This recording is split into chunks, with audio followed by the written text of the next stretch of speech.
लाली से रोटी बोर के तमाम हिट पर हिट गाना अपने चांदनी जी दिए हैं। कैसे अपने ये इतना बवाल कर दी? फोटो से फाड़ दे अब तो ये नहीं पता मुझे।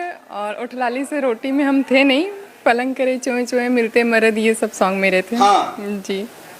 लेकिन कैसे मुलाकात हुआ बाबा से? हमारे भैया के फ्रेंड थे। हाँ। तो बस ऐसे ही उनको लगा कि हाँ मैं कर सकती हूँ। हाँ। तो बोला उन्होंने एक बार ट्राई करिए, आप कर सकती हैं, तो किया। कितने साल में ये भोजपुरी लाइन में आपने एंट्री किया? 4 साल हो गया होगा समथिंग। डेट बता दीजिए ना। अब मुझे इतना याद नहीं है। चलिए, यानी कोरोना काल से पहले से ये आदि शक्ति में इतना ब्लास्ट हुआ कि कहीं ना कहीं चांदनी सिंह एक भोजपुरी के जाने माने हीरोइन बन चुकी हैं अपना एल्बम के दुनिया के माध्यम से।